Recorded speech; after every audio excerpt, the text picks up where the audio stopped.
গুম ও খুনের বিষয়ে যেসব চাঞ্চল্যকর তথ্য দিলেন জিয়াউল আহসান। সাবেক 3 প্রধান বিচারপতির বিরুদ্ধে মামলা। প্রভাবশালীদের নামে বেনামে ঋণ বললেন প্রধান উপদেষ্টা। আওয়ামী লীগ নিষিদ্ধ নিয়ে মন্তব্য করেছেন আইন উপদেষ্টা আসিফ নজরুল। সাকিব আল হাসানের দুর্নীতি অনুসন্ধান চেয়ে দুদকে আবেদন। এস আলমের সম্পদ বিক্রি করে আমানতদারীদের টাকা শোধ করা হবে বলেছেন বাংলাদেশ ব্যাংকের গভর্নর।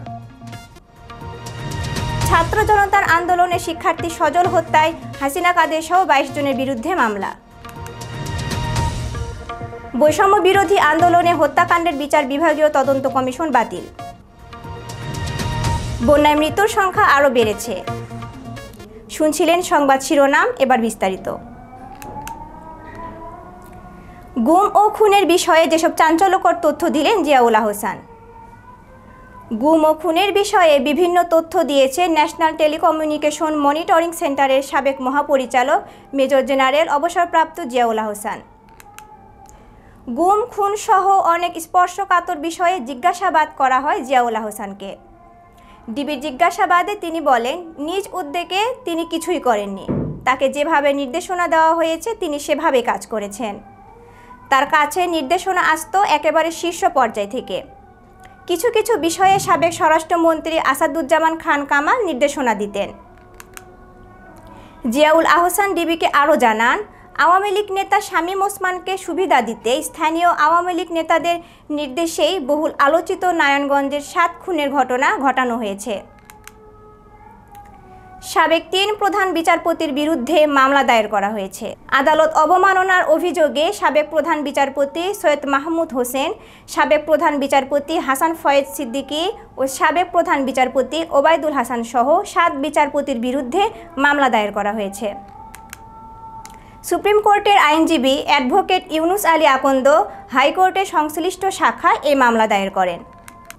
প্রভাবশালীদের নামে বেনামে ঋণ বললেন প্রধান উপদেষ্টা। ছাত্র জনতার তীব্র আন্দোলনের মুখে পদত্যাগ করা শেখ হাসিনা সরকারের শাসনামলে কতিপয় অসাধু ব্যবসায়ী ও প্রভাবশালী ব্যক্তিরা নামে বেনামে কত টাকা ঋণ আত্মসাৎ করেছে তার হিসাব করা হচ্ছে বলে জানিয়েছেন সরকার প্রধান ডক্টর মোহাম্মদ ইউনুস। প্রধান উপদেষ্টার প্রেস উইং থেকে পাঠানো এক সংবাদ বিজ্ঞপ্তিতে এ তথ্য জানানো হয়।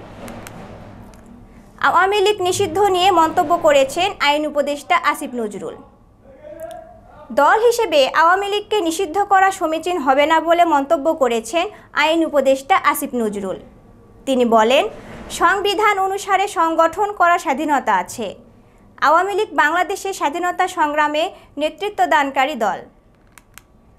বিভিন্ন গণতান্ত্রিক সংগ্রামে তাদের অবদান ছিল। সচিবালয়ে নিজ দপ্তরে সাংবাদিকদের এক প্রশ্নের জবাবে এসব কথা বলেন তিনি। সাকিব আল হাসানের দুর্নীতি অনুসন্ধান চেয়ে দুদকে আবেদন করা হয়েছে।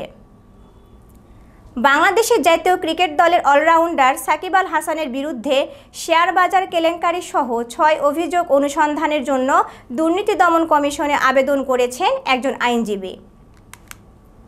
আবেদনে তিনি শেয়ার বাজার কেলেঙ্কারি, নিষিদ্ধ জুয়ার ব্যবসা ও জুয়া প্রতিষ্ঠানে সম্পৃক্ততা, স্বর্ণ চোরাচালানে সম্পৃক্ততা, প্রতারণার মাধ্যমে কাঁকড়া ব্যবসায়ীদের অর্থ আত্মসাৎ, ক্রিকেট খেলায় দুর্নীতি ও নির্বাচনী হলফনামায় সম্পদের তথ্য গোপনের অভিযোগ আনেন সাকিব আল হাসানের বিরুদ্ধে। এস আলমের সম্পদ বিক্রি করে আমানতকারীদের টাকা শোধ করা হবে বলেছেন বাংলাদেশ ব্যাংকের গভর্নর। সমালোচিত ব্যবসায়ী গোষ্ঠী এস আলম গ্রুপের সম্পদ বিক্রি করে আমানতকারীদের অর্থ ফেরত দেওয়া হবে। এজন্য এস আলমের সম্পদ কাউকে না কেনার আহ্বান জানিয়েছেন বাংলাদেশ ব্যাংকের গভর্নর আহসান এইচ মনসুর।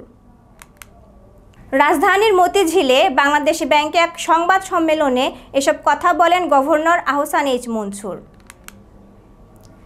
ছাত্র জনতার আন্দোলনে শিক্ষার্থী সজল হত্যায় হাসিনা কাদের সহ 22 জনের বিরুদ্ধে মামলা দায়ের করা হয়েছে।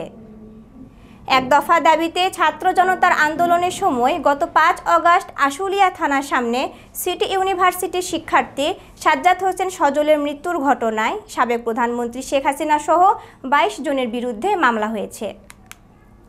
সজলের ভাই মিজানুর রহমান বাদী হয়ে ঢাকার সিনিয়র জুডিশিয়াল ম্যাজিস্ট্রেট মুস্তাফিজুর রহমানের আদালতে মামলাটি করেন। এছাড়াও এ মামলাসহ শেখ হাসিনার বিরুদ্ধে ৭২টি মামলা হয়েছে, যার মধ্যে ৬১টি হত্যা, ৭টি মানবতা বিরোধী অপরাধ ও গণহত্যা, ৩টি অপহরণ এবং একটি বিএনপির মিছিলে হামলার অভিযোগে। বৈষম্য বিরোধী আন্দোলনে হত্যাকাণ্ডের বিচার বিভাগীয় তদন্ত কমিশন বাতিল করা হয়েছে। বৈষম্য বিরোধী ছাত্র আন্দোলনে হত্যাকাণ্ড ও সহিংসতায় ক্ষয়ক্ষতি নিরূপণে ৩ সদস্যের বিচার বিভাগীয় তদন্ত কমিশন গঠন করেছিল ক্ষমতাচ্যুত আওয়ামী লীগ সরকার। তীব্র চাপের মুখে এই কমিশন গঠন করতে বাধ্য হন সাবেক প্রধানমন্ত্রী শেখ হাসিনা। এছাড়াও বলা হচ্ছিল সব হত্যার বিচার করা হবে, যদিও সেটি নিয়ে যথেষ্ট আস্থার ঘাটতি দেখে সাধারণ মানুষ। এবার ওই তদন্ত কমিশন বাতিল করেছে অন্তর্বর্তী সরকার। এটি বাতিল করে প্রজ্ঞাপন জারি করেছে মন্ত্রিপরিষদ বিভাগ। বন্যায় মৃত্যুর সংখ্যা আরও বেড়েছে।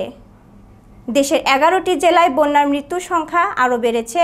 এখন পর্যন্ত ৩১ জন মারা যাওয়ার তথ্য পাওয়ার কথা জানিয়েছে দুর্যোগ ব্যবস্থাপনা ও ত্রাণ মন্ত্রণালয়। বন্যায় গতকাল পর্যন্ত মৃতের সংখ্যা বেড়ে দাঁড়িয়েছিল ২৭ জন। সচিবালয়ে দুর্যোগ ব্যবস্থাপনা ও ত্রাণ মন্ত্রণালয় আয়োজিত সংবাদ সম্মেলনে এ তথ্য তুলে ধরেন মন্ত্রণালয়ের অতিরিক্ত সচিব KM আলী রেজা। আমাদের পেজটিতে ফলো, লাইক, কমেন্টস এবং শেয়ার করে সাথেই থাকুন।